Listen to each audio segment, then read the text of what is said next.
We will wait 2 more minutes to see if anyone else is joining.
Are you able to see the screen?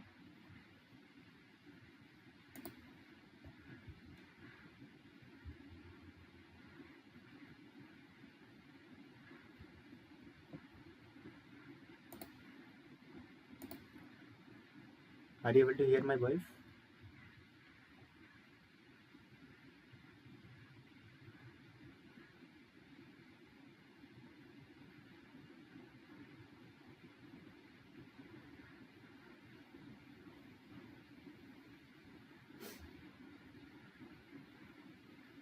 Okay, I will assume that you are able to see the screen. Hello everyone, I am Honar Gupta. I am a PhD scholar at IIT Kanpur. I will talk about the fundamentals of supersonic and hypersonic flow, week 3. We will discuss about what was taught in the class, and if you have some doubts and questions, you can ask me. You can open your mic and ask me anytime. First, we will discuss what is waves. Wave motion can be thought of as a transport of energy and momentum from one point in space to another without the transport of matter. In mechanical wave, that is water wave or wave or on string sound waves, the energy and momentum are transported by the means of disturbance in the medium, which is propagated because medium has elastic properties. So to solve the wave mathematically, we have to use the partial differential equation. First, we will see the generalized second order partial differential equation. It is given by A dou square phi upon dou x square plus B dou square phi upon dou x dou y plus C dou square phi upon dou y square equal to S. Here A, B, C are constants. These are coefficients with real values. So we will find what is B square minus 4AC.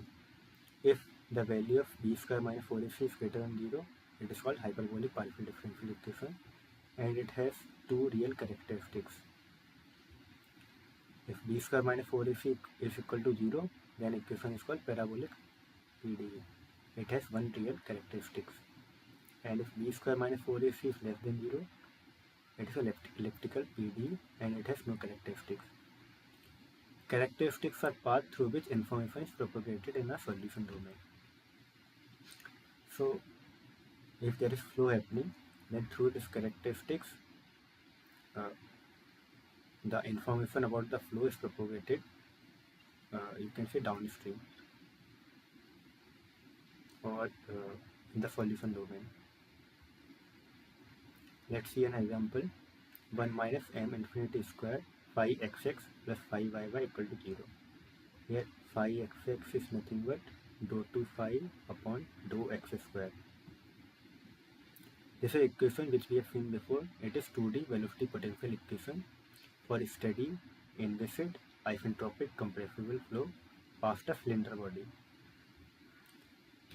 So here we can see A is equal to 1 minus m infinity square, B equal to 0 and C equal to 1. So what will the B square minus 4AC? It will be B is equal to 0, so 0 minus 4, 1 minus m infinity square, which will be minus 4, 1 minus m infinity square. So its value will depend on m infinity. M infinity can be less than 1, equal to 1 and greater than 1. For less than 1, you see this, it will give negative value. This m square minus 1 minus m infinity square will be positive, but due to negative sign it will become negative. So it will be elliptical PDE. For m equal to 1 or close to 1, this equation is not valid. We have seen before that this equation is not valid for m infinity equal to 1. And for m infinity is greater than 1, it is called hyperbolic PD, and it is, you can see here, for m infinity greater than 1, this term will be negative, and negative it will become positive. So it will be greater than b square minus 4ac will be greater than 0. And when we have reached this equation, we have seen that it is not valid for hypersonic flow. It means m is greater than 5, it is not valid.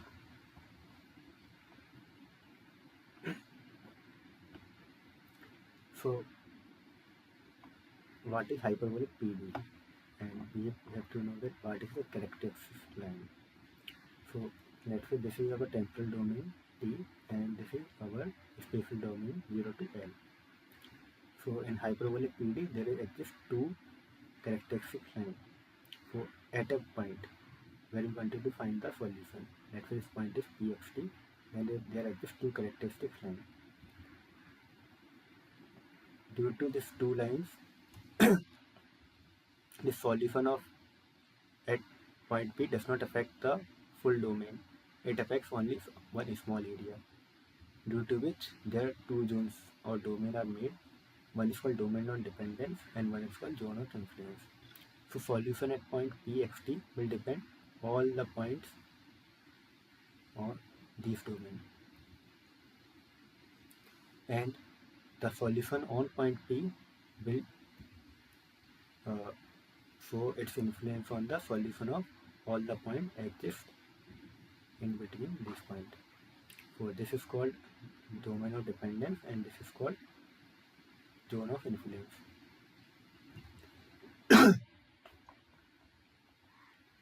Similarly for elliptical PD, as there is no real characteristics, it has no real characteristics, so its solution will depend, solution at point P xt will depend on all points in the domain. So it is, this whole domain is domain of dependence. For parabolic PD, there is only one real characteristics.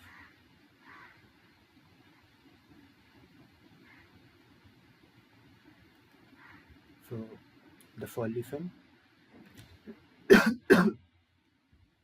depend, solution at point will depend on all the points before it.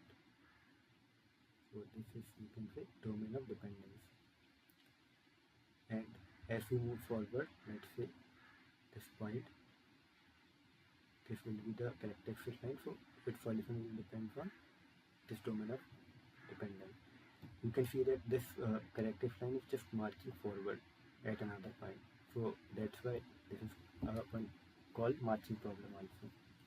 In flow especially, solution will depend on the upstream only, not the downstream or at any point. There are some characteristics of hyperbolic PD. These PD are generally in wave propagation and vibration problem. and it is an initial value problem. So we have to give one initial boundary condition, and this hyperbolic equation PD can accommodate discontinuity. That is a shock wave. Shock wave is nothing but a discontinuity in the fluid flow, and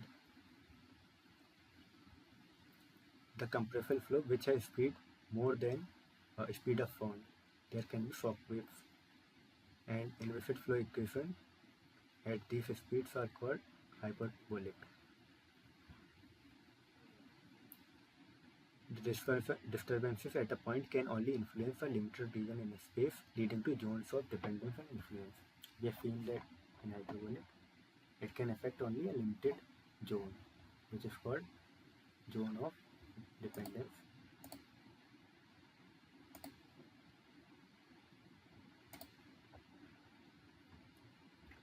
The speed of disturbance propagation in hyperbolic problem is finite and equal to wave speed. All the disturbances travel by wave speed in the hyperbolic problem. However, parabolic and elliptical equation accommodate infinite propagation speeds.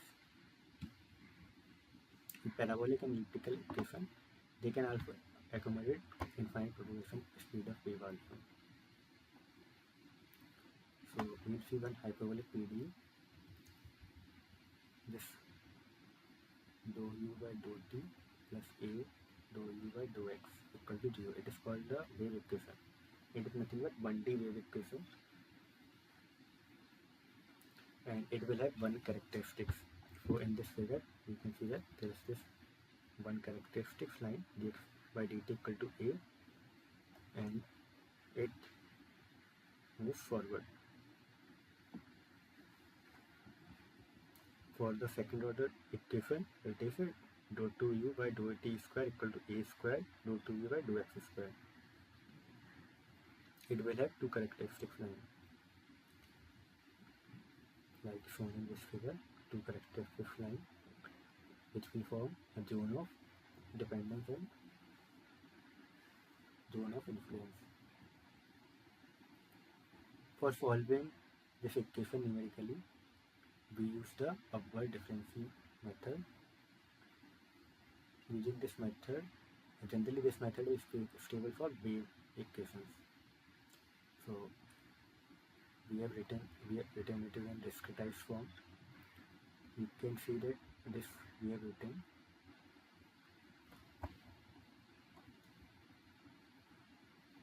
dou u by dou t equal to ui n plus 1 minus ui n upon delta t.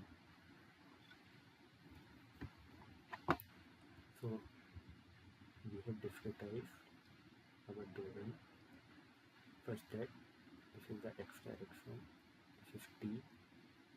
So in x it is given by I plus 1 and I minus 1, and the time direction it is given by n plus 1. So we move forward, we take the forward time, and in the forward time differential for the time derivative and backward space differential in the space discretization. For dou u by dou t is given by this, and dou u by dou x is given by this. Here it is n is index is for time and I index is for space.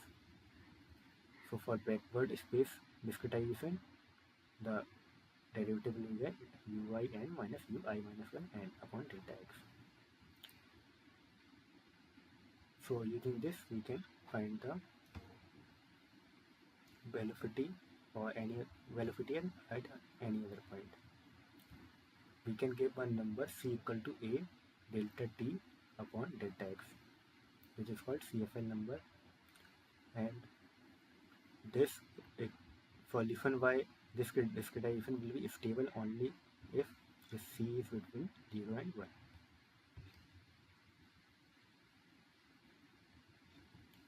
So generally there are three different types of waves: acoustic waves, finite waves, and strong waves. strong pressure waves. So in this one you can see this characteristic line are moving forward with constant speed. It is called right running wave. These forms move with the sonic speed and their waveform remain unaltered, they do not change. This side is the left running wave.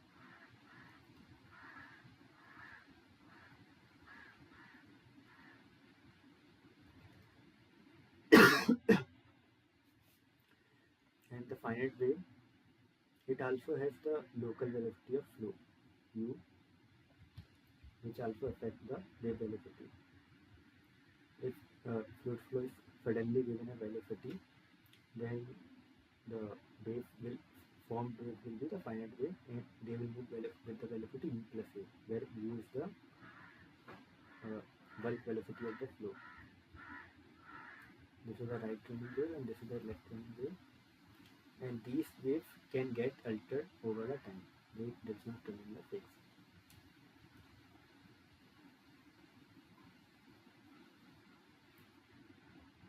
Here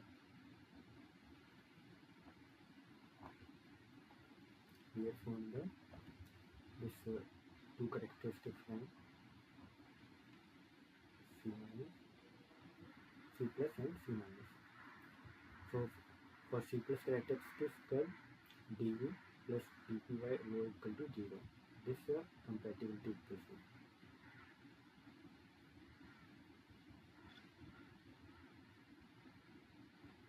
And for C minus characteristic curve, dV minus dp by rho a equal to 0. This is for the finite waves. So we can get the Riemann invariant along C plus and C minus characteristics. Along C plus characteristics, the Riemann invariant J plus equal to U plus 2A upon gamma minus 1, which is constant. So along this whole line, this J plus will remain constant at a point. It is given for at a point. This C plus given at a point has this property constant. Similarly, C minus will also be constant. And along the C minus, Riemann invariant J minus will be constant. J minus equal to U minus 2A upon gamma minus 1 equal to constant. This is for calculatory perfect case. So using these two equations, we can find the value of U and A. U equal to J plus J minus 1 upon 2, A equal to gamma minus 1 upon 4, J plus minus J minus. So if we know the J plus and J minus, we can find the velocity and sonic speed at any point of the flow. Finite wave can be of two types, expansion or compression. In expansion, these waves diverge, as shown in this figure, and for the compression, these waves tries to converge, but they are not very strong, so they does not form a shock wave, which is for the strong wave, strong pressure wave.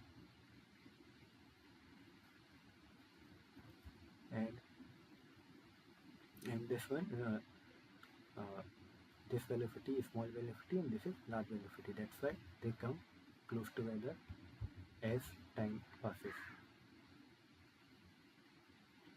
Similar to finite waves, the strong pressure waves are made when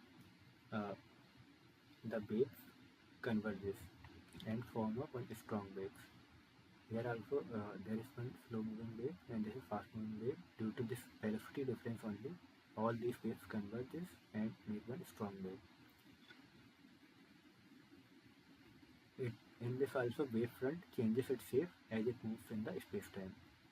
Velocity is given by dx by dt equal to u plus a. We can form strong waves by multiple ways. One of them is if piston moves very rapidly, then it creates the stronger pressure wave, and this stronger pressure wave when joined together makes a shock wave. Similarly, if there is one wall and there is supersonic flow in the upstream, then there will be one normal shock will be there. Similarly, it can also be made in feeding engine.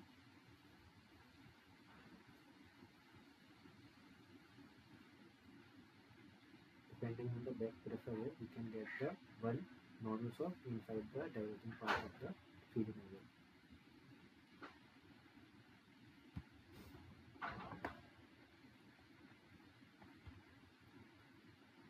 Now we will see about the normal shocks. So here for the normal shock, there are some assumptions which we have taken. One is the steady flow. First, in this figure,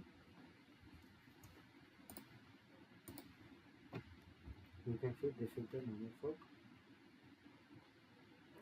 and upstream condition is given by 1, downstream given by 2, and in our upstream Mach number is taken 1. And due to shock wave, normal shock, pressure, temperature, density rises. So P2 is greater than P1, T2 is greater than T1, and ρ2 is given by ρ1, and velocity decreases, and Mach number also becomes subsonic. There are some assumptions for the normal shock. It is steady flow, 1D flow, inviscid flow. Inviscid flow will be only for upstream and downstream. In between the shock, it is very thin part, but in between the shock, it will be inviscid. It will not be inviscid. Generally, we ignore that. Flow is adiabatic flow. There is no heat addition or subtraction. No external soft work is done, and gas is called calorically perfect gas. Is there any doubt till now? Before this also?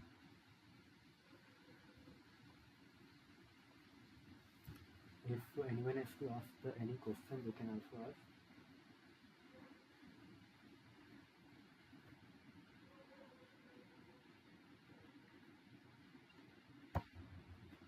Okay.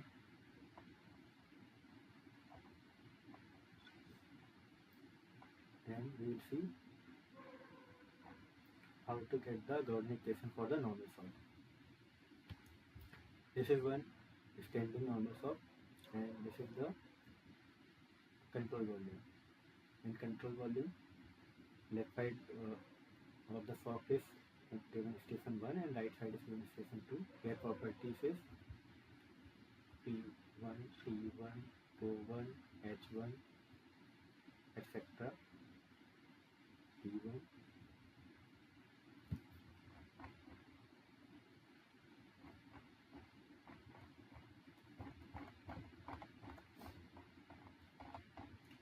I will U1 everywhere. I will use that only. Downstream properties P2, T2, O2, H2, U2. So we'll find the Gaussian equation. I have written this generalized continuity equation.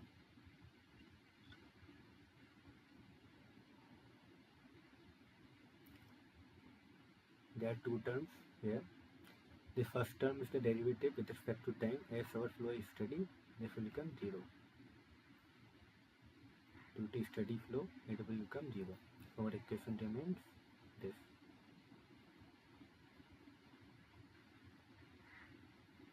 In this control volume, you can see there are 4 surfaces. We can name it also A, B, C, D. Along AB and CD, flow is tangential. Due to flow is tangential along AB and CD. AB and CD, B dot ds will be 0. So only two surfaces are left, AD and BC here. So it can be given by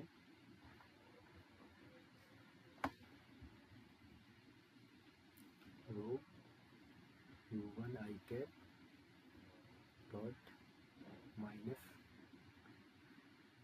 a I cap plus rho u2 I cap dot a I cap. I have written it without the integration because this u is constant, u1 u2, and ds will after integration will become a only. Dot product of I will become 1, so it will become this is rho, this is rho 2. It becomes rho 1 u1 a equal to rho 2 u2 a, or simply this will be rho 1 u1 equal to rho 2 u2. This is the continuity equation.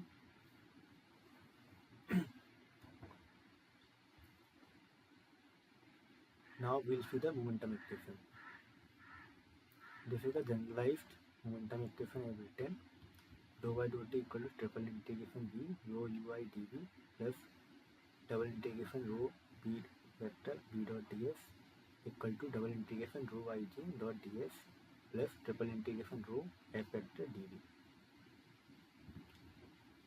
Rho ij is given by minus p del ij plus dou ij plus lambda kk del kk dou ukk upon del x dou x kk. As flow is inviscid, mu will become 0 and this lambda will also be 0. So del ij is given by minus p del ij. Sigma ij is given by minus p del ij.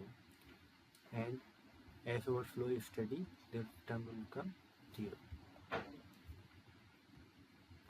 And there was no body force, so this term will also become 0. And as flow is 1D, we will write this equation in x coordinate. X coordinate. So it will become double integration s rho ux b dot ds equal to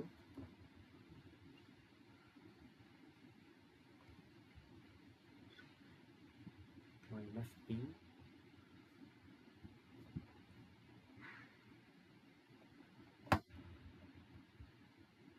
dsx. Similar to before, b dot ds will be 0 for surfaces AB and CD.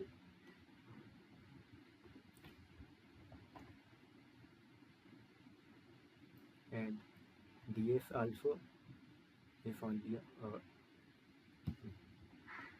so only along AD and BC surfaces this b dot ds will exist. So it can be written as rho 1 u1 b dot ds will be u1 I cap dot minus a I cap plus rho 2 u2 I cap a2 I cap equal to minus p 1 a1 plus p2 a2.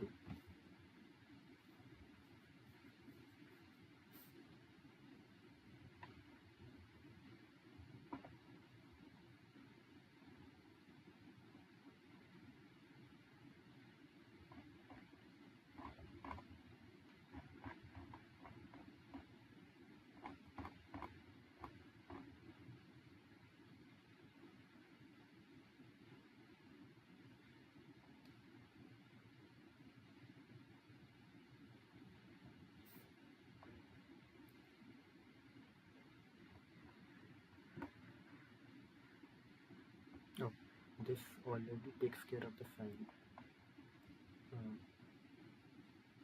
So it will be P1 A1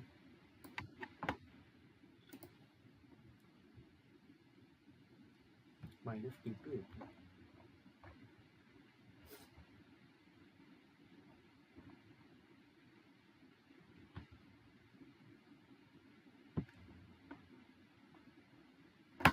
There was minus sign here already, and ds will be negative for surface AD. So minus minus will become plus. Similarly here it will be negative. So it will become rho1 v1 square a minus plus rho2 vt square a equal to e1 a1. Sorry, not the surface is rectangle, so a1 and a2 will be same.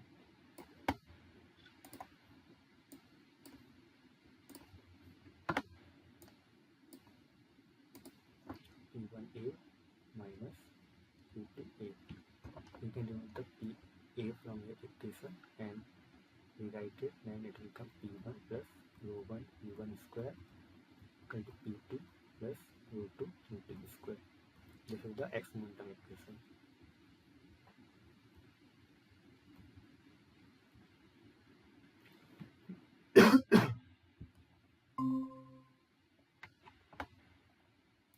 Now we will see the energy equation.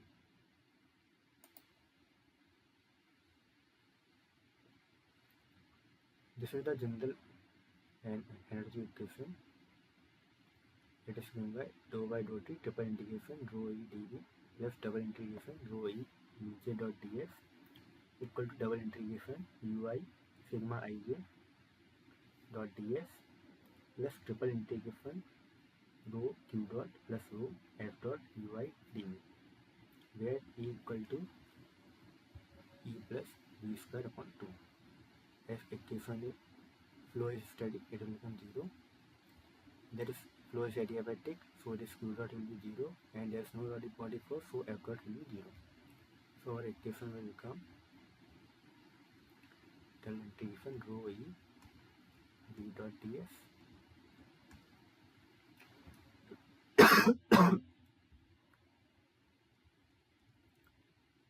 equal to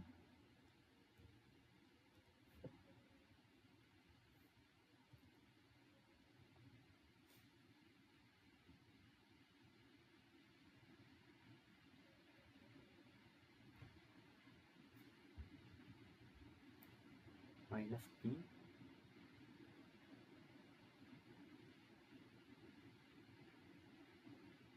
double integration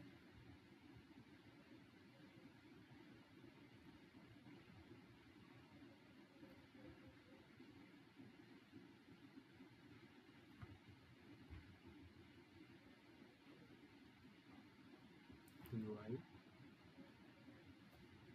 dot ds.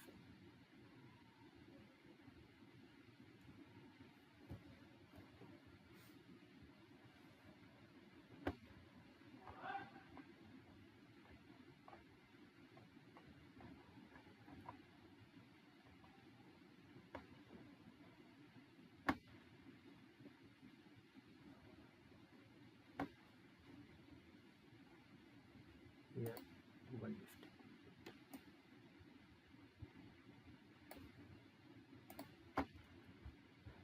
Sigma ij is given by p del ij, and this ui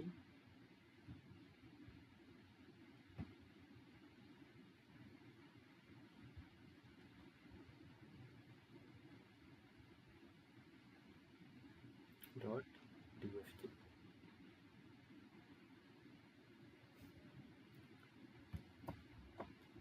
It will become minus double integration p uj dot dsj.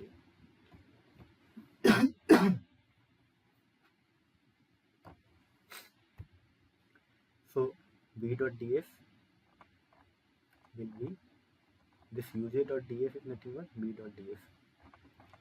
It will be 0 on these both surfaces, and here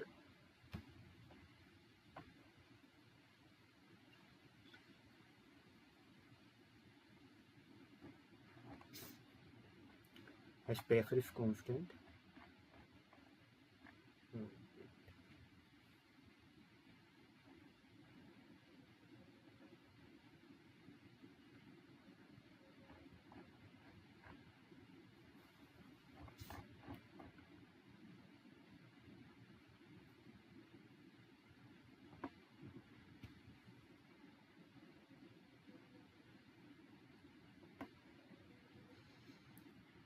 Let me check one time.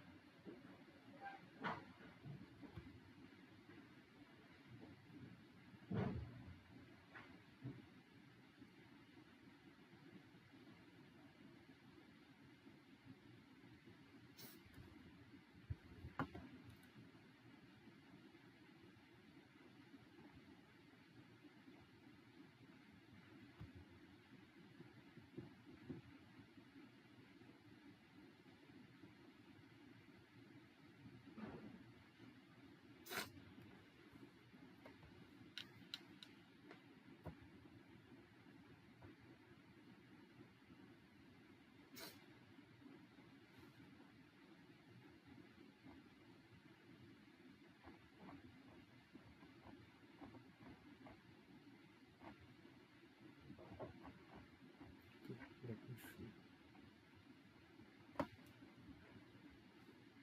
Okay, this first term will become v dot ds will be 0 for two surfaces which I have shown before, so it will be rho. I will write it as e plus e1 plus v1 square upon 2 rho 1. v dot ds will be minus u1 a1 plus rho 2 e2 plus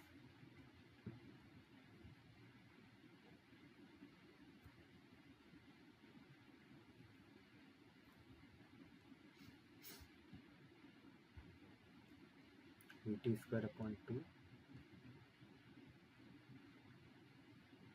u2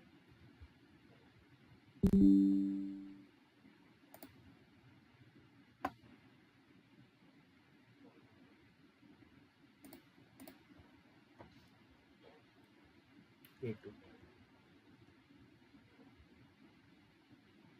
equal to minus p, this minus p1, this term will be u1 a1, it will come plus for one surface and for second p2 u2 a2. a1 and a2 is same, so we can remove it, and we will divide the equation by, first we will write it p1 u1 plus rho 1 u1 e1 plus v1 square upon 2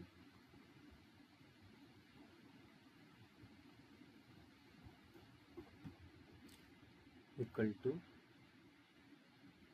e2 u2 plus rho 2 u2 e2 plus v square upon 2. We can divide left hand side by rho 1 rho u1 and right hand side by rho 2 u2, because from continuity rho 1 u1 equal to rho 2 u2. If we do that, left hand side will become p1 upon rho 1 plus e1 plus v1 square upon 2. Right hand side will become p2 upon rho 2 plus e2 plus v2 square upon 2. This is nothing but h1 and this is nothing but h2, so it can be given by h1 plus v1 square upon 2 equal to h2 plus v2 square upon 2. This is nothing but energy equation.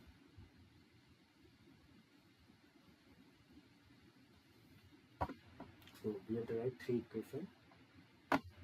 Continuity rho 1 u1 equal to rho 2 u2, momentum equation p1 plus rho 1 u1 square equal to p2 plus rho 2 u2 square, and energy equation h plus v square upon 2 equal to constant.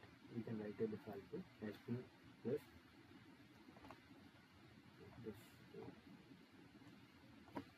where V1 can be written as V1 also because there is only one component. So this V1 is nothing but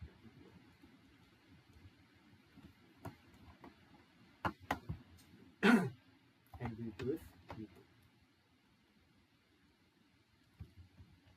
So we get this equation. Now if we see the unknown, there is this row 2, U2, P2 and H2. 4 unknown. Row 2, U2, P2 and H2. So we need one more equation. So for calculate perfect gas, H equal to CPT. So H2 equal to CPT2 and H1 equal to CPT1. Now we got one more unknown, so we need one more equation, which we will use equation of state E equal to rho RT. So now we got the 5 equation, 5 unknown. We can solve it and then we will get this normal sort relation. But M is nothing but M1 is U1 upon A1 and M2 equal to U2 upon A2. A1 and A2 are sonic speed. So now we will get this equation M2 in terms of M1, ρ2 by ρ1, U1 by U2 and T2 by T1 in terms of Mach number. Similarly for pressure ratio.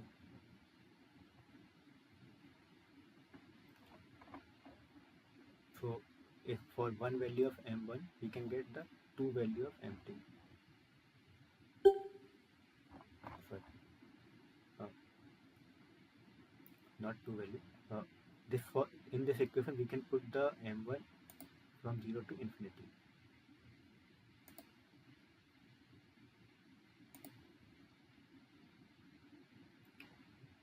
So if we plot it, we will get curve like this. For M1 less than 1, we will get M2 greater than 1. And for M1 greater than 1, we will get M2 less than 1. But from the if we use the entropy equation, S2 minus S1 equal to minus R log P02 upon P0.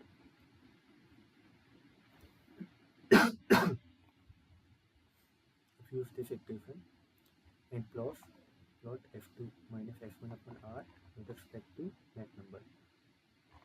This P02 upon P01 can also be written in terms of Mach number. Then we will get this curve. And as we know that entropy will always be greater than 0, hence Mach number will also be greater than 1.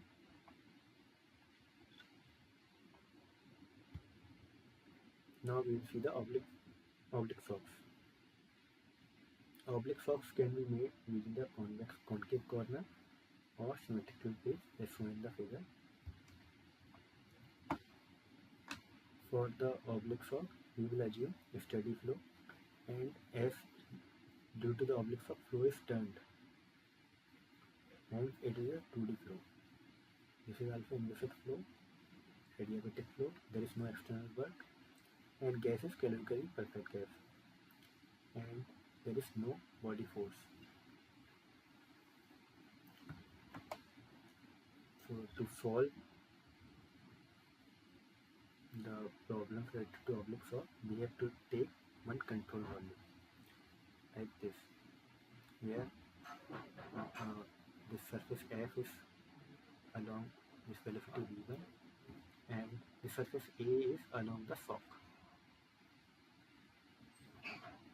where surface C and E are along V2. And we resolve the velocity perpendicular to the shock as V1 and U2 and along the shock as W1 and W2, where theta is the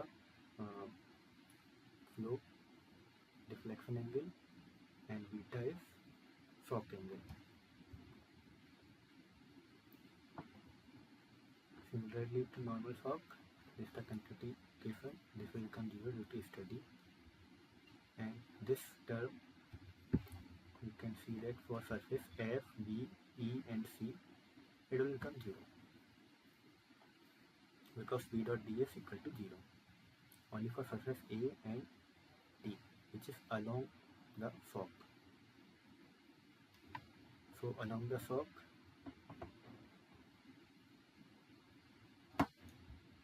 let's say we have taken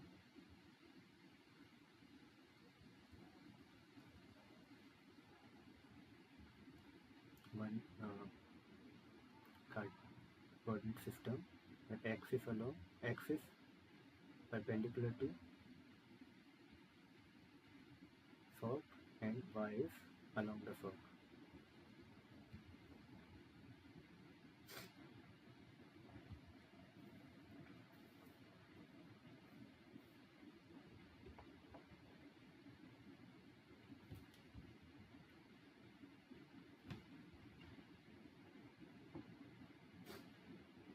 And here area is A.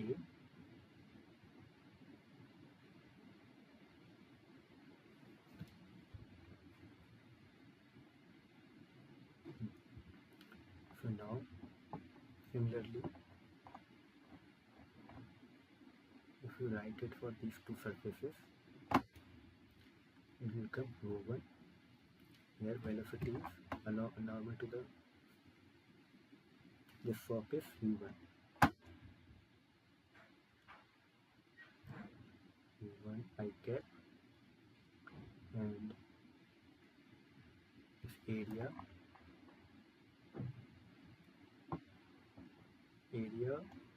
will be,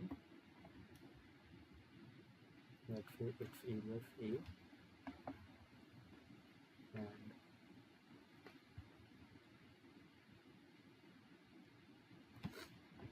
normal to is I cap.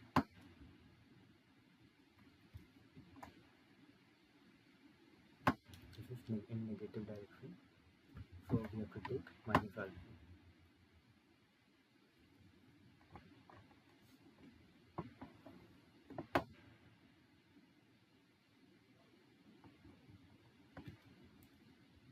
Similarly, rho2 u2 I cap dot A I cap equal to 0. So we will get rho1 u1 equal to rho2 u2. Now this was continuity equation. Now we will see momentum equation. This is general momentum equation as shown before. Here sigma ij will come to minus p del ij. This will be 0 term due to steady. This will be 0 because no body force. For equation we have only these two terms, which can be written as rho b dot ds equal to integration minus p ds.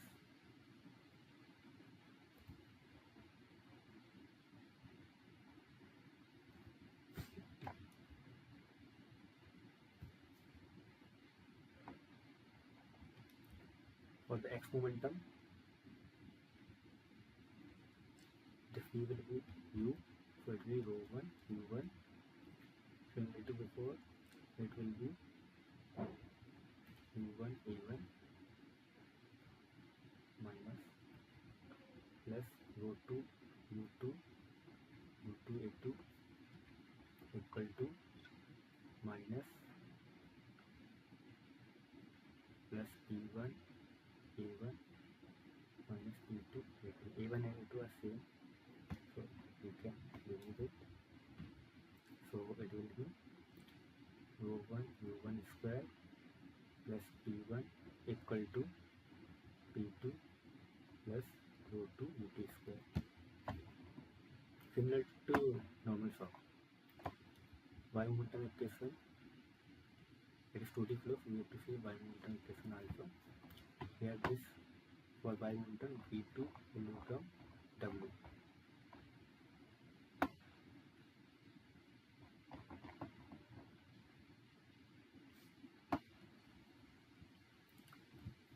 So it will be, and we have not taken b dot ds similar to written before. Along these surfaces, this b dot ds will be 0, only these two surfaces has to be taken. So for y momentum, it will be rho1 w1 minus u1 a plus rho2 w2 u2 a equal to e1 a minus e2 a.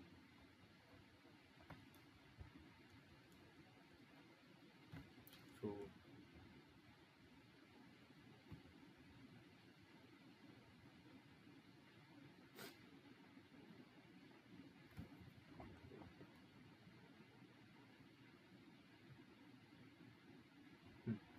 this p, this term will not be there. Why? Because on right hand side it is p ds, and one thing to note is that this p should be perpendicular to this ds.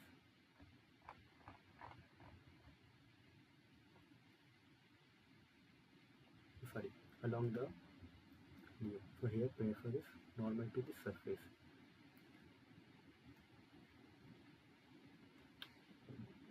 It should be normal to the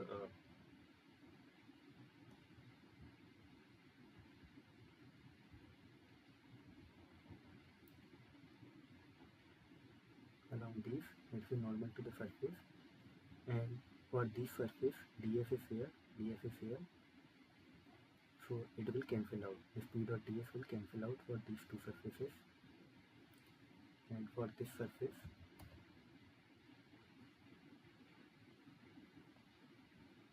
it's here.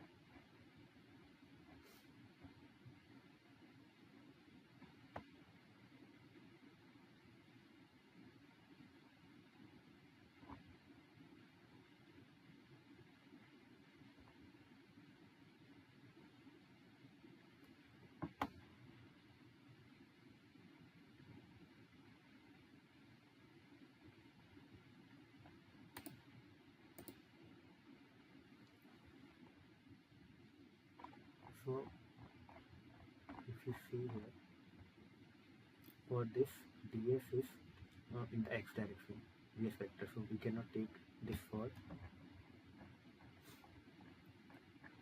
here, so it will become 0.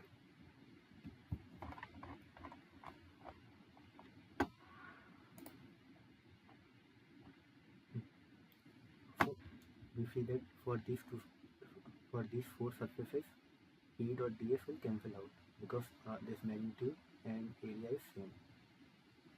This surface will cancel for this one, this surface will cancel for this one, and for these two surfaces the pressure, force due to the pressure is in the x direction, so it will not be considered, so it will become 0. So we can write it rho1 u1 w1 equal to rho2 u2 w2. As rho1 u1 equal to rho2 u2, we will get w1 equal to w2. This is y momentum equation. Now we will see energy equation. Energy equation has four terms: dou y dou t. We have seen this before also, so I will directly go to the solution. So study, this term will become 0. Study flow, adiabatic flow, this term will be 0, and for body force, no body force, this will be 0. So we have this four term, and here E equal to E plus B square, right? So we can write it integration rho E plus B square upon 2. This is nothing but P dot ds, and this will also come as minus integration P dot ds.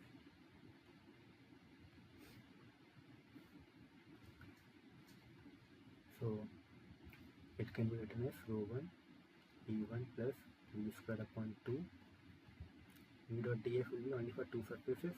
We have written before V1 A minus V1 A plus rho 2 E2 plus V square upon 2 U2A equal to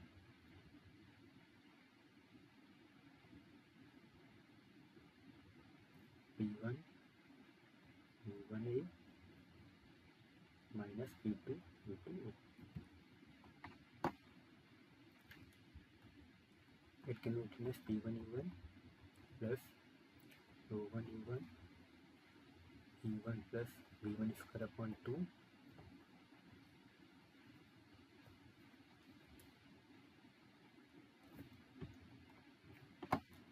equal to E2 U2 plus rho 2 U2 E2 plus V2 square upon 2. So we can divide it by rho 1 E1 on left hand side, rho 2 U2 by right hand side. We get E1 upon rho 1 plus E1 plus V1 square upon 2 equal to U2 upon rho 2 plus E2 plus V2 square upon 2. This is nothing but H2 and this is nothing but H1. So we get H1 plus V1 square upon 2 equal to H2 plus V2 square upon 2.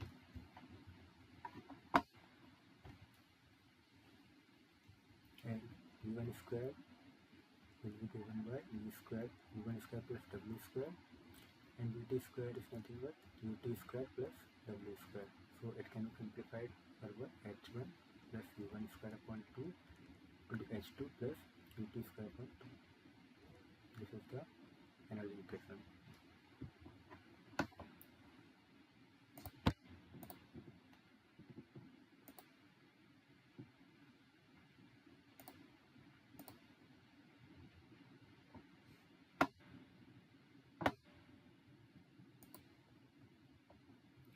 So all this equation we have derived, and we will take two more equations, enthalpy and equation of state for chemically perfect gas.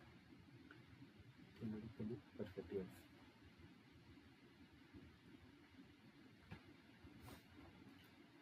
By simplifying this equation, we can find the relation for Mn1 rho 2 by rho 1, U2 by V1, Mn2, and this Mn1 and Mn2 is nothing but properties normal to the shock. This is Mn1 is normal to the shock and Mn2 is also normal to the shock, upstream and downstream respectively. So, and there is one more relation which is for theta, beta and relation. It gives the value of shock angle if we know the theta and Mach number. By plotting this equation, we get this theta beta M diagram. For every value of theta, we have two solutions. One is for weak shock and another is for strong shock. And there is one theta max for each Mach number above which the shock will detach.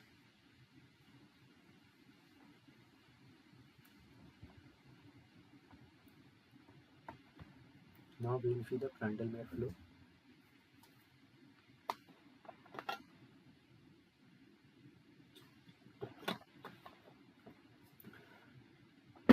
If flow is turning away from itself, then there will be a series of Mach waves which will deflect it along the surface. That is called Prandtl-Meyer expansion fan.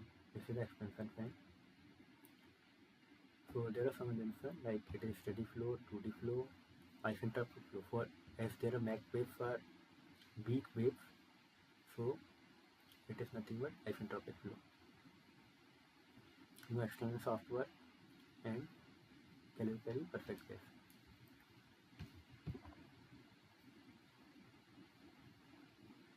The expansion fan itself is a continuous expansion region It is made of infinite Mach waves, and it is bounded by mu1 and mu2, initial wave and final wave. mu1 is given by sine inverse 1 by m1 and mu2 is given by sine inverse 1 by m2. So if there is smoke due to one Mach wave, this is a Mach wave,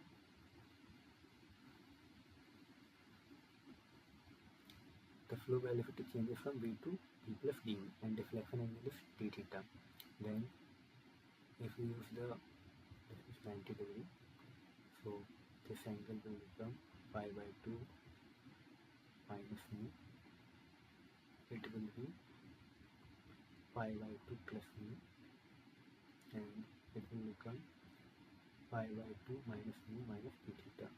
So if we apply the sine law, then v plus dv by v equal to sine pi by 2 plus mu upon sine pi by 2 minus mu minus d theta. By simplifying this equation, we can get d theta equal to under root m square minus 1 dv by v. If we replace this dv by v also in terms of Mach number, we will get this equation. And by solving this equation, we can get this. There is one function, Randleman function, given by this equation.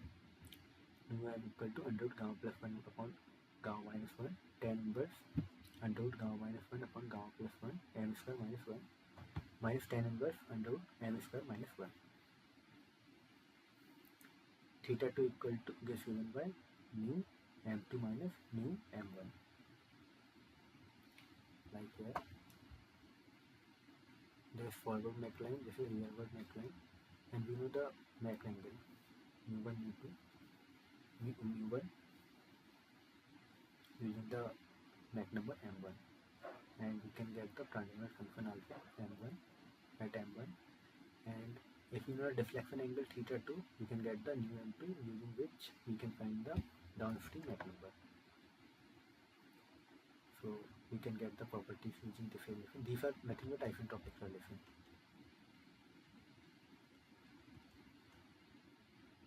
As flow is isentropic.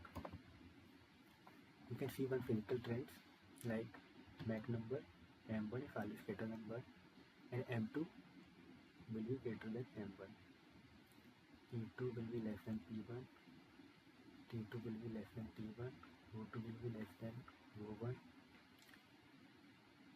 and V2 will be greater than V1. V02 will remain constant, T02 will remain constant.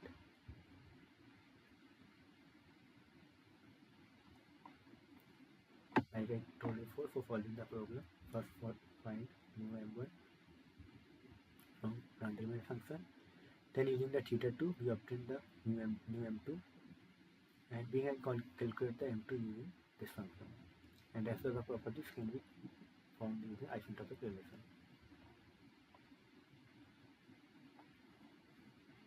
Now we will see what happens to this relation at high Mach number. Generally at high Mach number, this gamma value will also change, but we are not worried about that right now. We will see just simply what will happen when m1 tends to infinity. Let's say this is an oblique shock. Initial velocity was v1 and after that it becomes v2. Before, whatever velocity we have taken was along the shock and normal to the shock. Currently this velocity is along this the upstream velocity and normal to the upstream velocity, along the upstream velocity and normal to the velocity. And so we can get one relation u2 by v1 equal to 1 minus 2 m1 square sine square beta minus 1 upon gamma plus 1 m1 square. So if m1 tends to infinity, you can write this equation here. First we will write this equation as u1 u2 by v1 equal to 1 minus 2 sine square beta minus 1 by m1 square upon gamma plus 1. We have divided numerator by m and denominator by m1 square. So at m1 tends to infinity, this term will become 0. So we'll get 1 minus 2 sine square beta upon gamma plus 1.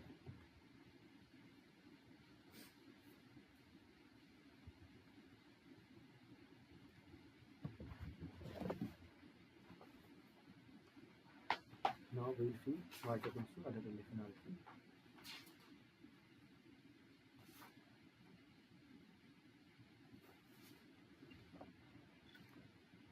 Now, first, this is, we will change what is the change in velocity, axial velocity. So if we see the change in axial velocity, it will be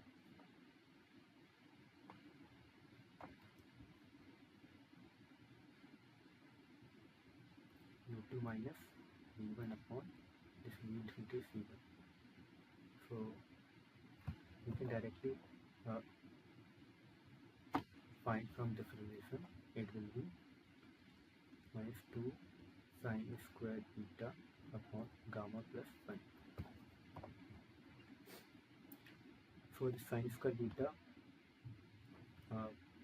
if we see, we have seen for hypersonic small perturbation equation, sine beta is nothing but approximately equal to sine beta sine theta, which is nothing but equal to dx by dt and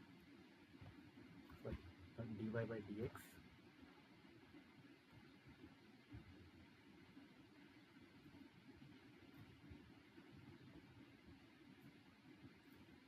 by dx, which is nothing but tau.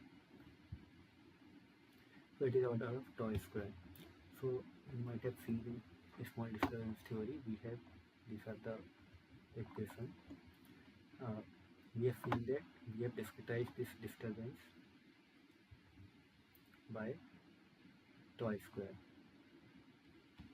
We get the answer for that. As it is order of tau square, we discretize by u bar dash equal to u dash upon v infinity tau square. Now it will become order of 1.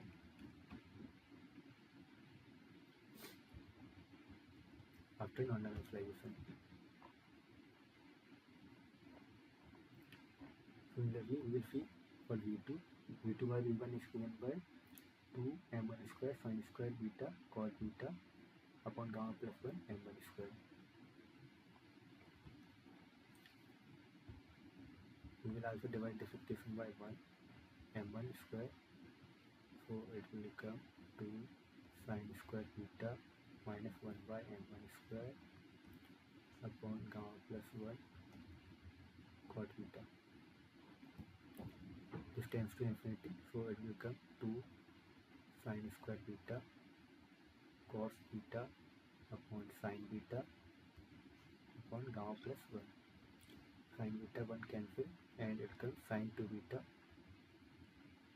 upon gamma plus 1. From here, if you see, it is nothing but 2 sin beta cos beta. Cos beta is of order of 1 and sin beta is of order of tau. So this v2 will be of order of tau. So that's why where you can see we have described this v bar by tau. No, not described, sorry. We have non-dimensionalized this v bar dash by this tau. Similarly, we can also see what will happen to P2 by P1. So for P2 by P1, we can, if m1 tends to infinity, this term will be very little than this 1. So we can ignore this 1 and then we will get P2 by P1 equal to this 1 plus 2 gamma upon gamma plus 1 m1 square sin square beta. But this one also we can ignore because this term will be very high. So we will get 2 gamma upon gamma plus 1 m1 square sin square beta. So if m1 tends to infinity, this p2 by p1 is also tends to infinity. Similarly, rho 2 by rho 1, we can divide this whole equation by m1 square on numerator and denominator. Then we'll get gamma plus 1 sine square beta upon gamma minus 1 sine square beta plus 2 upon m1 square. When m1 tends to infinity, then rho 2 by rho 1 will be 0. This term will be 0, and sine square beta will cancel out. It will become gamma plus 1 upon gamma minus 1. Even if so, if we keep gamma equal to 1.4, this ratio will become rho 2 by rho 1 will become 6. So we can see this is rho 2 by rho 1 is reaching saturation value at m1 tends to infinity. T2 by T1 we can find by P2 by P1 upon rho 2 by rho 1, which will be nothing but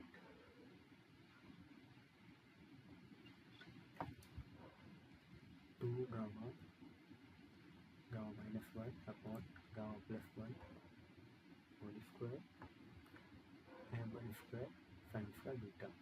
This is for m tends to infinity. So if m1 tends to infinity, this T2 by T1 will also tends to infinity. Now we will see the pressure ratio Cp.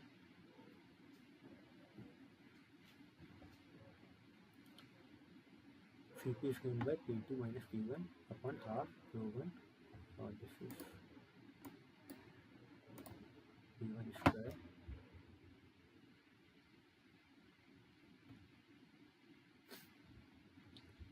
now we know that V1 is given by M1 A1.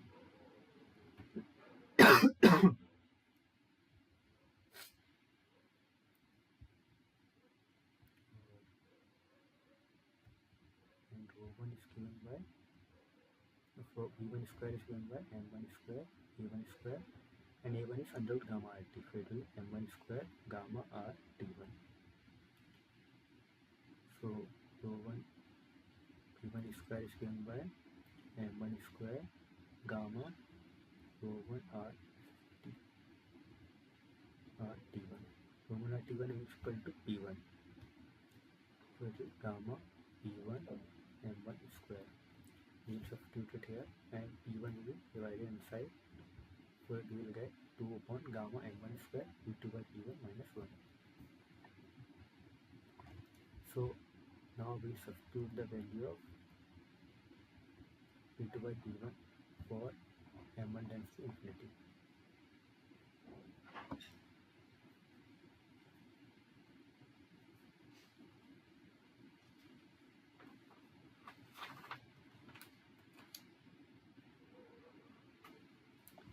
Only for infinity also we can directly substitute full value. So it will be 2 gamma upon gamma plus 1 M1 square sine square beta minus 1.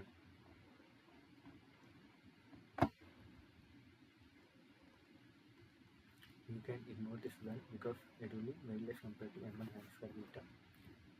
So we will get ultimately 4 upon gamma plus 1. This M1 square also will divide here sine square beta.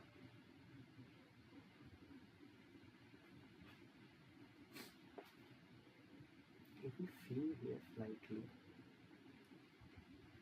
the Cp value and compare it to Newtonian theory,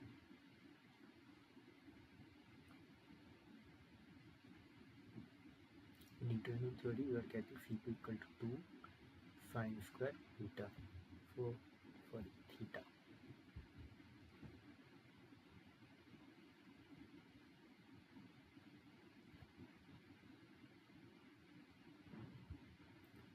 So the only difference is here there is beta instead of theta, and instead of 2 this coefficient is 4 upon gamma plus 1.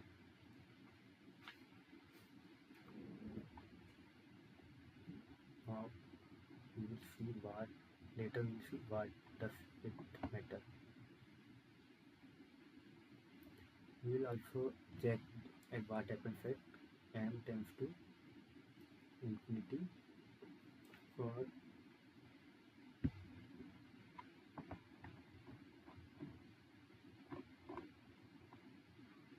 theta beta and relation.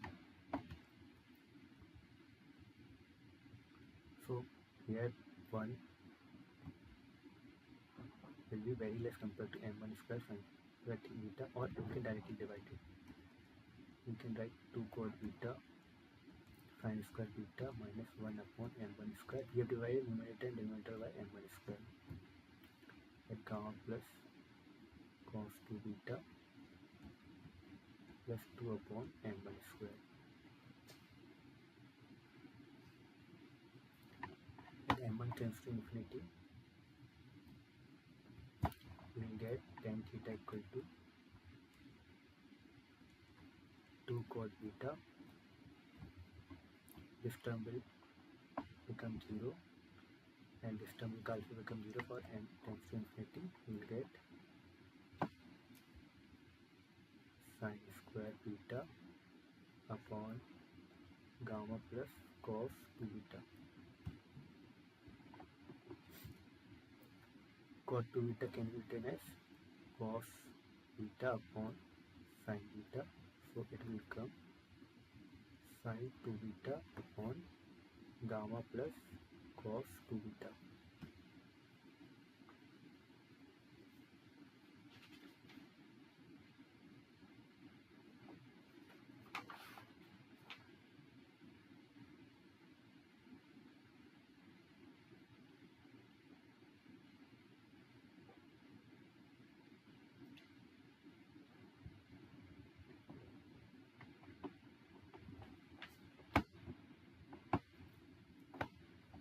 For cylinder body, tan theta tends to theta sin beta 2 beta.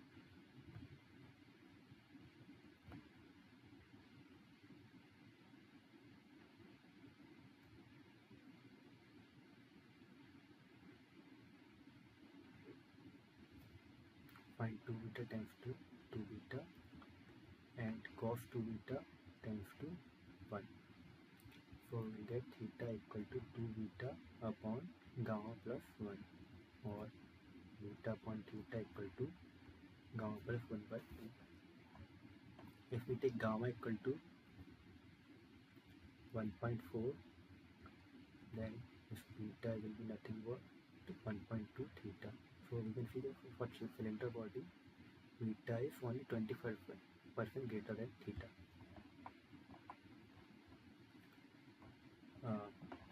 There is one more thing which we can see.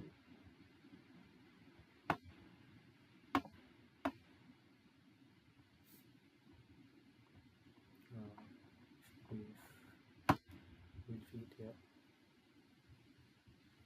Here, instead of this m1 square sin square divided by m1 square, you can, for m1 tends to infinity,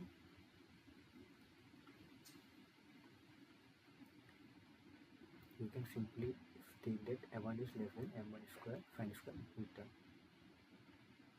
and theta is very less. A small theta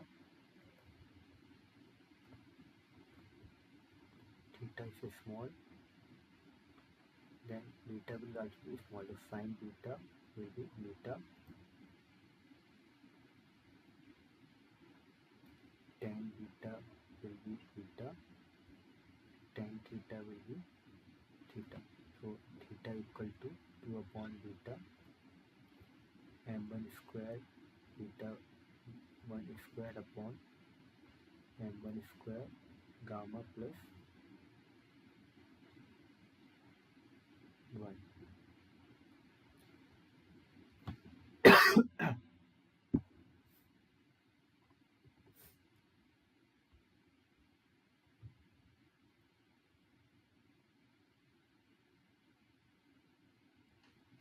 is nothing but 2 beta upon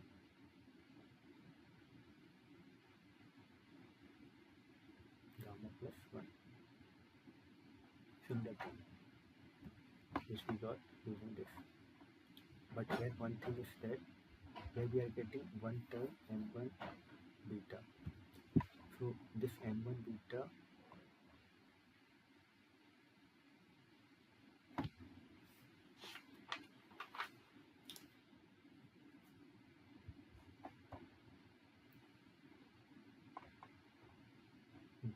this one term we are not. We can take one product m1 theta and it's called a hypersonic similarity parameter. So till now we were ignoring this term -1 and +2, but we will not ignore this. We will write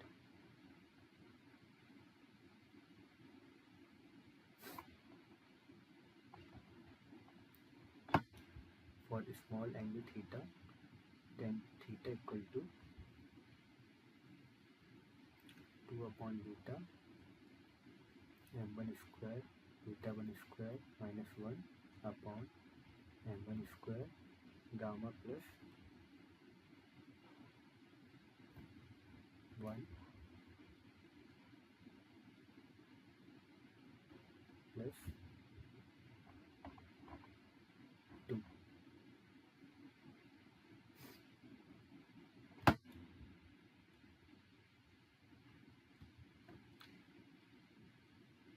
You can write this as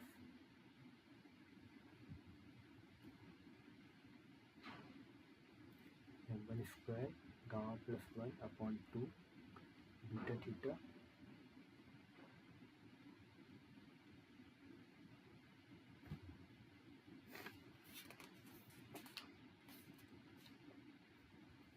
plus beta theta equal to m1 square beta 1 square minus 1.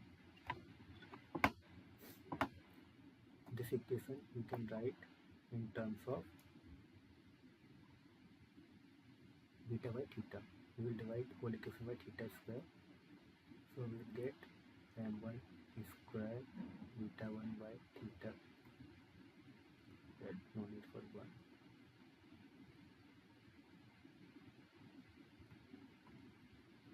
Beta by theta whole square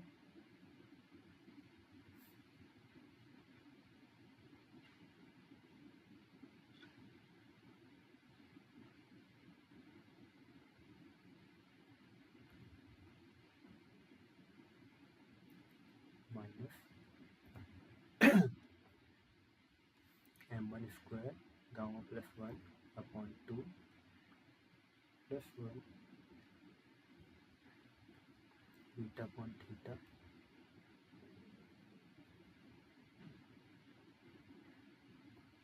minus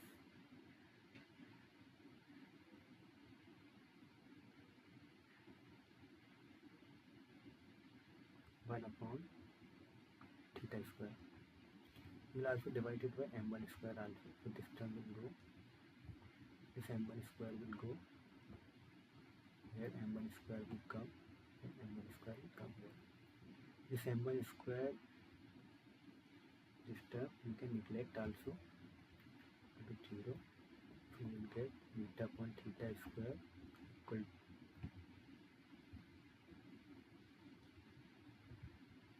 minus gamma plus 1 upon 2 beta by theta minus 1 by this m1 square theta square we will take k square. So this is nothing but quadratic equation in terms of for beta by theta. If we apply the formula for quadratic equation, we will get beta by theta equal to gamma plus 1 by 4 plus under root gamma plus 1 by 4 whole square 1 by a square.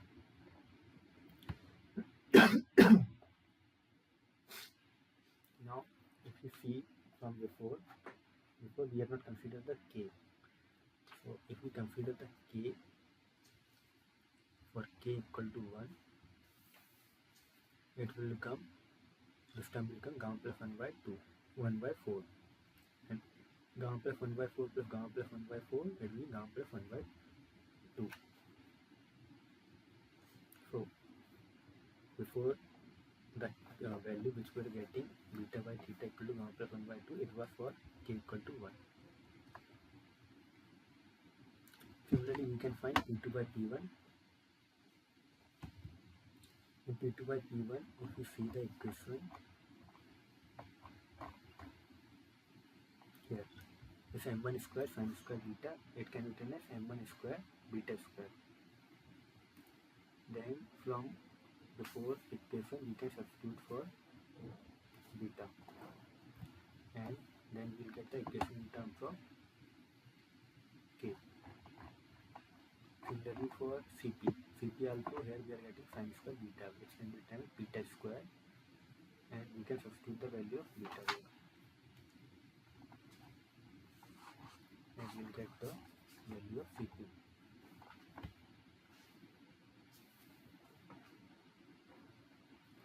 CP will be Cp equal to 2 theta square, and this term where you can see Cp upon 2 theta square is nothing but function of k and gamma. So for any flow, if we know the k and gamma, and k is fixed for some other flow also, we will get the similar characteristics with the previous flow. Let's say there are two flows with Mach number equal to 6, angle equal to 5 degree.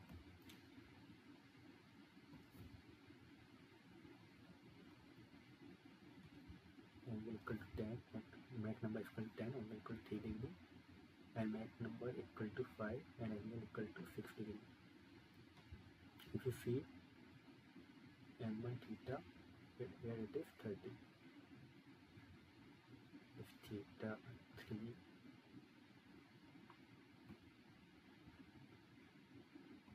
not 30, it's 3 degree, we have to convert 3 into 5 by 180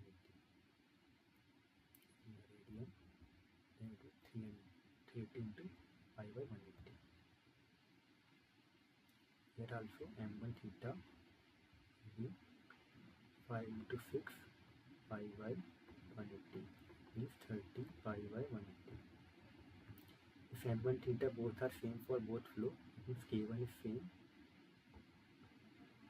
so the flow will behave in the same way. So generally what is done that if for some flow we know the k1 value and it is a flanker body, then for the different Mach number in the hypersonic flow we will get the same flow characteristics. Now we will see for expansion wave relation, what happened to relation when m tends to infinity.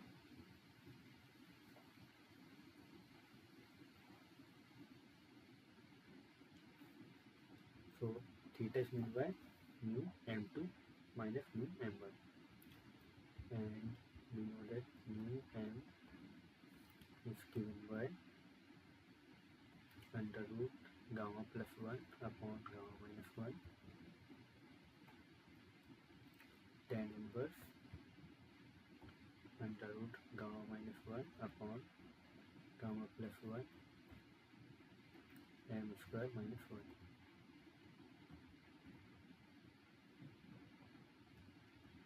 minus tan inverse under root m square minus 1. So if m tends to infinity or very large Mach number,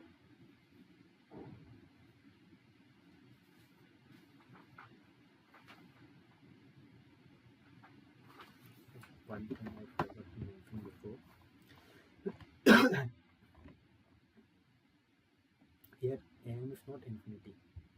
Here m1 theta, where we have taken m1 theta, and m is very large.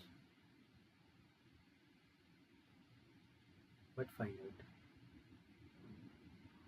If m1 was infinity, then however small this beta was, then it might have become infinity only. It might have become very large, so we have to ignore this minus 1. But it is very large but finite. So product with m1 beta, it can be comparatively to the 1 alpha. This thing is to note here. And here also we'll take m very large for now.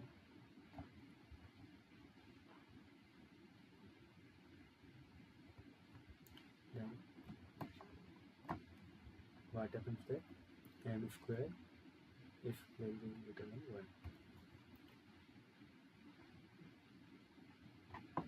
So the equation will become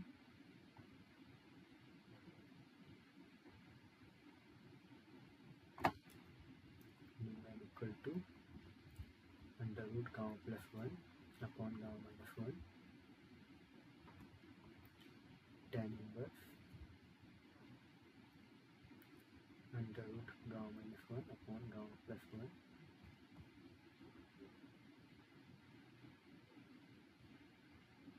into n. To n.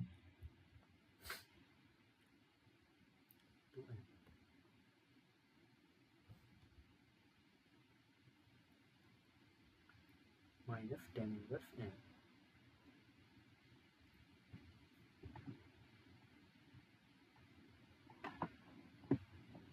And there is one identity, tan inverse x equal to y by 2 minus tan inverse 1 by x, and by series tan inverse 1 by x, series expansion tan inverse 1 by x equal to 1 by x minus 1 by 3 x cube plus 1 by 5 x to the power 5 minus 1 by 7 x to the power 7 plus. So if we combine these both, we will get tan inverse x equal to pi by 2 minus tan inverse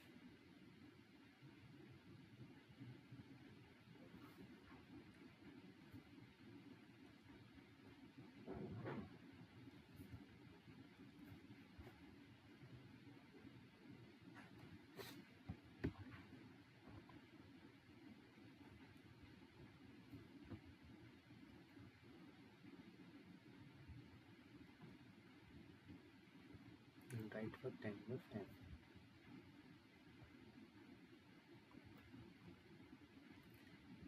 Pi by 2 minus 1 by m minus 1 by 3 m cube plus 1 by 5 m to the power 5 minus the 2. So this m is very large, we can ignore these terms also.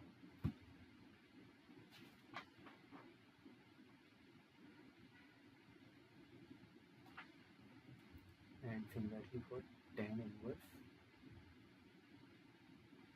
under root gamma minus 1 upon gamma plus 1 m, we get pi by 2 minus under root gamma plus 1 upon gamma minus 1 on m.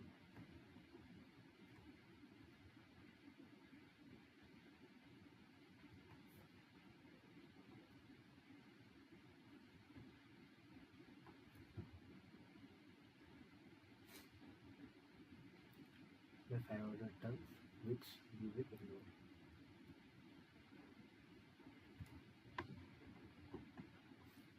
So if you substitute these two values, we will get mu n equal to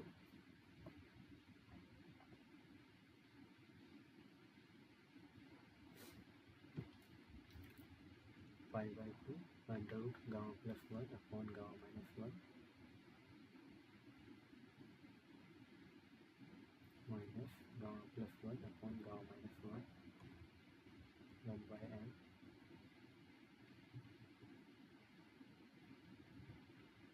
minus pi by 2 plus 1 by m.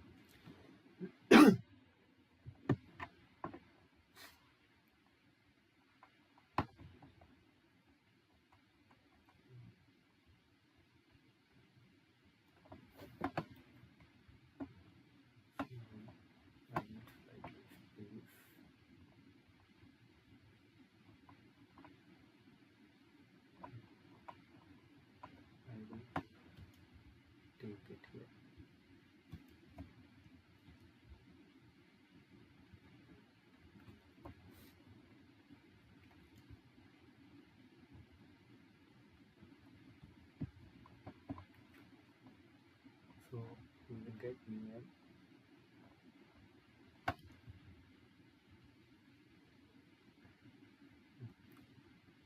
equal to pi by 2 under root gamma plus 1 upon gamma minus 1 minus pi by 2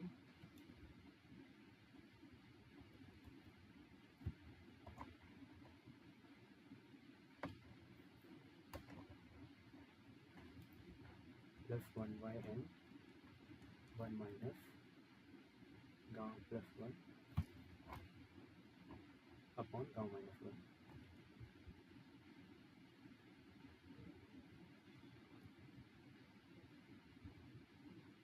Which will be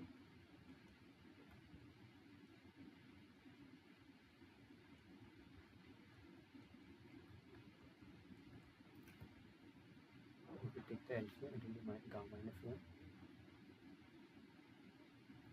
minus 2. After solving, you get this is minus 2 upon m gamma minus 1. So now you can find the theta, which is mu m2 minus mu m2.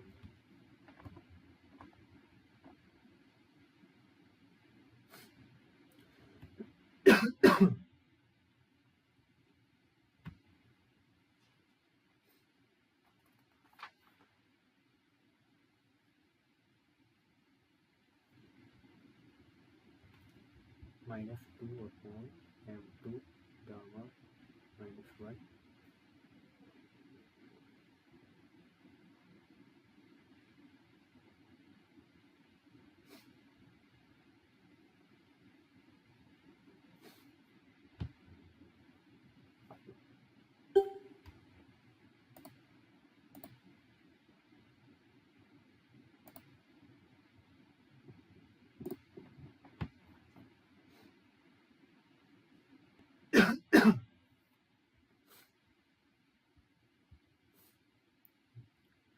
and for the u1 it will be plus 2y m1 gamma minus 1, which will be given by 2 upon gamma minus 1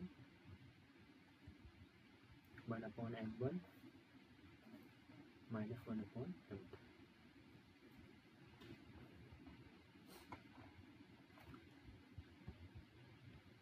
Here it is no minus here.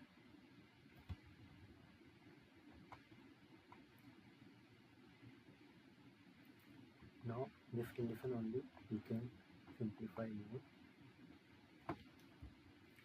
So theta is 2 upon gamma minus 1 1 upon m1 minus 1 upon m2.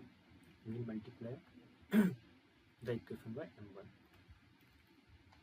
So it will become m1 theta equal to 2 upon gamma minus 1 1 minus m1 upon m2. It can be written as m1 upon m2 equal to gamma minus 1 upon 2 m1 theta 1 minus gamma minus 1 upon 2 m1 theta.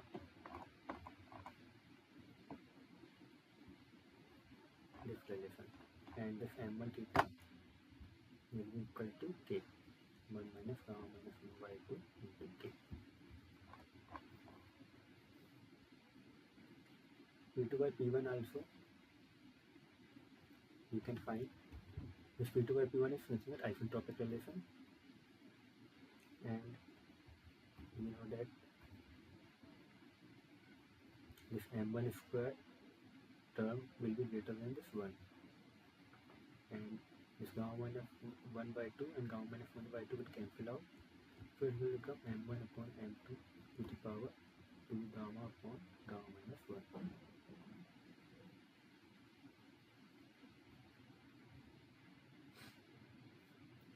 And m1 upon m2 we found from here, it will be 1 plus gamma minus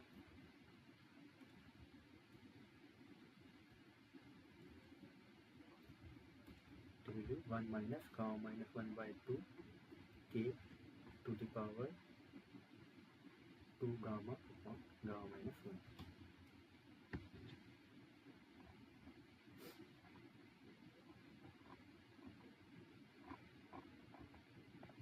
We can find the Cp also if we substitute this value in the formula for Cp.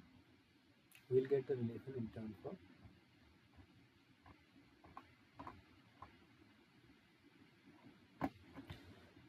we'll also see that here.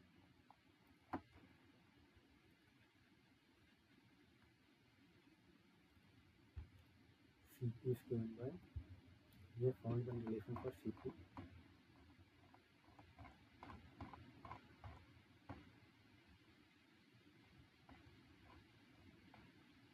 This one, 2 upon gamma m1 square and p2 upon p1 minus 1.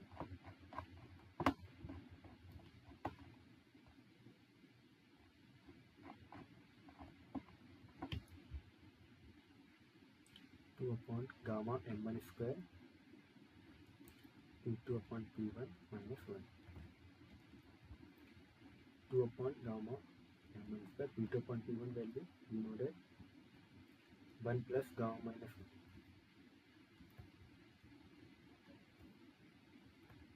1 minus gamma minus 1 by 2 k to the power 2 gamma upon gamma minus 1 minus 1.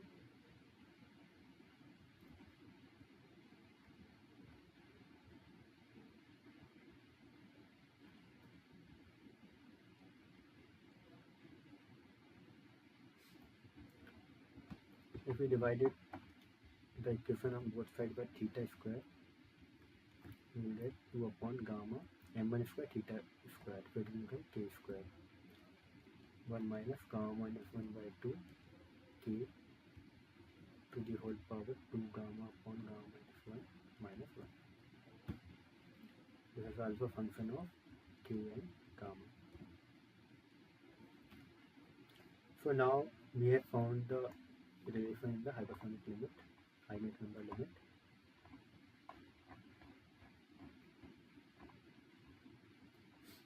One thing which I would suggest that you try to plot all this and take the value of k from some number and try to plot all these relations, and these relations also which I got for p2 by p1, rho2 by rho1, p2 by t1. This also you try to plot from net number, you can see 1 to 20 or 1 to 30. You will get a rough idea of what are they saturating or not, what is happening with this relations. So you will get an idea. Here currently we have not considered the value of effect of gamma, because for a high speed flow, hypersonic flow, gamma will change. So this gamma is nothing but Cp by Cv, and it can be given by 1 plus 2 by n, where n is number of degree of freedom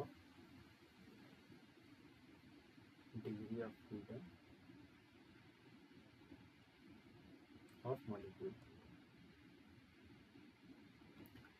So if n increases,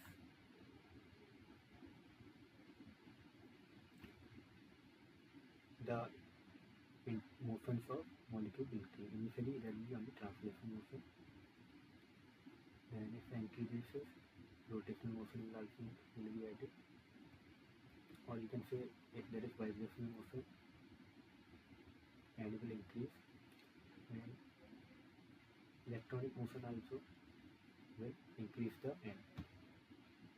For vibrational energy, if there is a vibrational mode of energy also present, this is generally for hypersonic flow.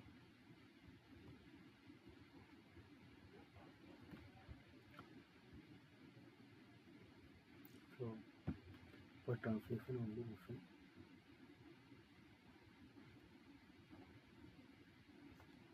Cp is given by 3 by 2 R.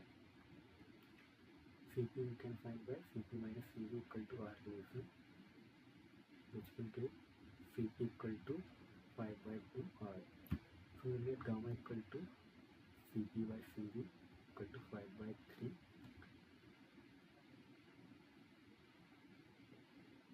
equal to 1 plus 2 by 3, where 3 is degree of freedom.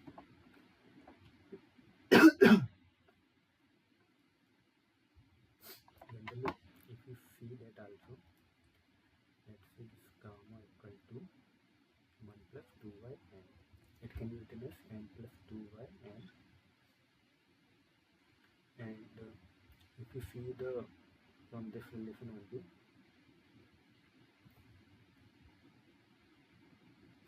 Cp minus Cv equal to R, and Cp by Cv equal to gamma.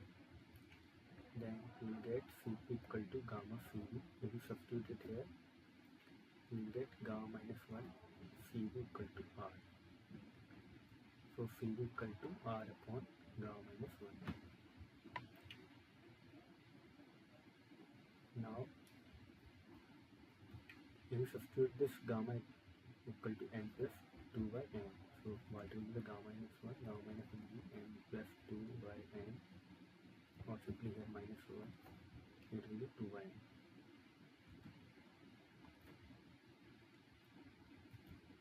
So our Cv will become n R by 2. So if Cv is given in the equation, you can directly find the degree of freedom of the molecule. Similarly, Cp equal to Cv plus R, so it will become n plus 2 by 2 R.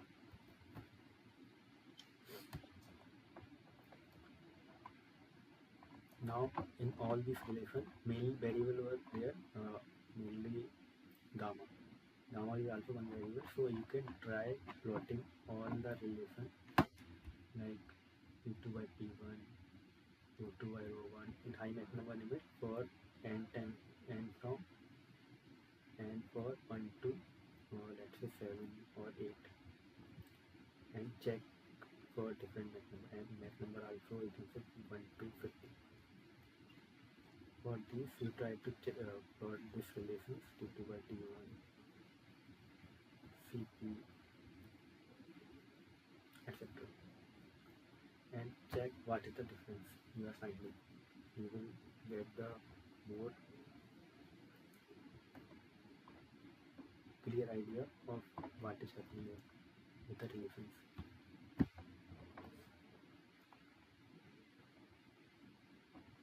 And one more thing which I told before,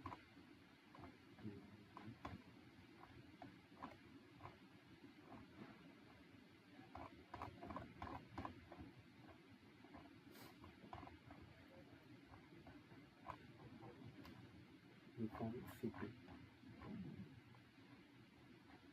This Cp we found as 4 by gamma plus 1 sin square beta, or oblique log.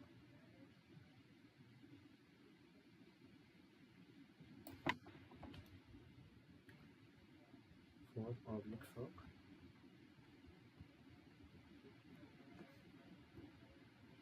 Cp equal to 4 by gamma plus 1 sin square beta.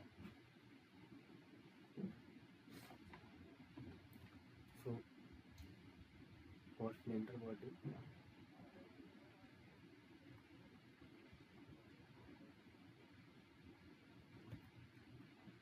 theta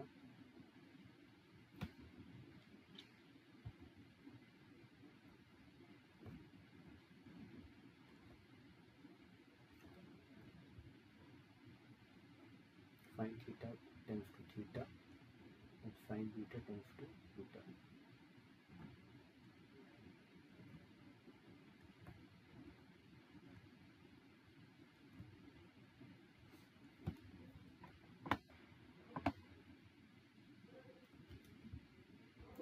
So Cp will become 4 upon gamma plus 1 beta square. And one more relation we saw,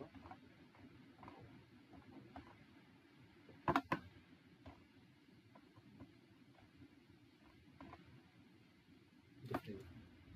For high Mach number tends to infinity, beta by theta equal to gamma plus 1 by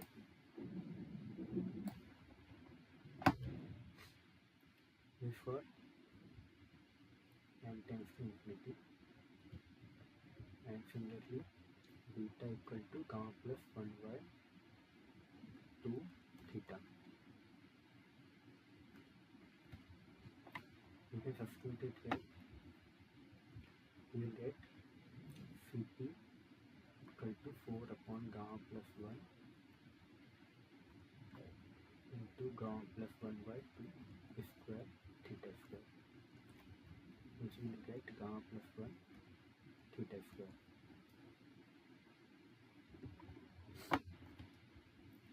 This is Cp for that number tends to infinity. If you see from Newtonian theory,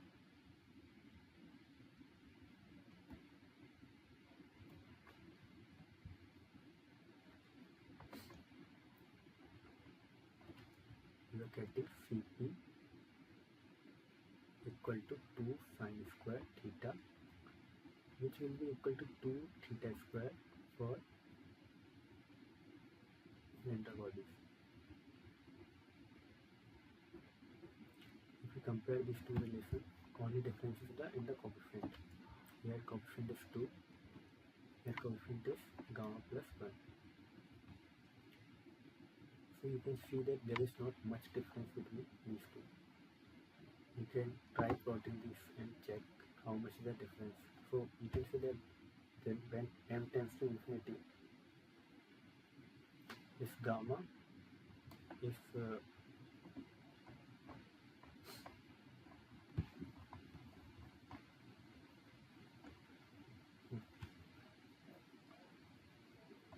when m tends to infinity, the Cp value from the obtained from the normal oblique Fock relation is coming same as the Cp value, approximately same as the Cp value we are getting from Newtonian theory. You can also see that gamma decreases when m increases.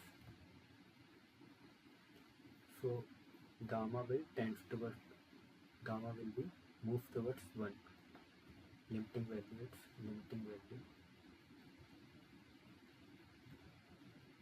when n tends to infinity, and then will not be infinity, but let's say it is becoming infinity, then minimum value gamma can get is 1.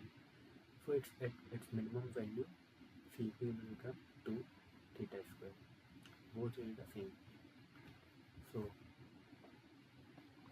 you can see that at very large Mach number, this Newtonian theory is almost same result as almost same value of Cp as the from the relation obtained from the oblique Fock theory.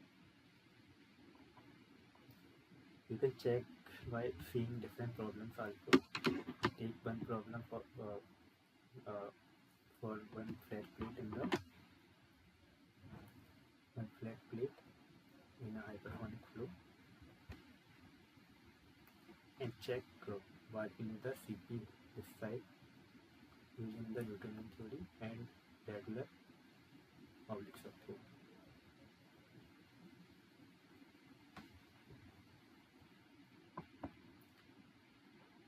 So for today I will stop here.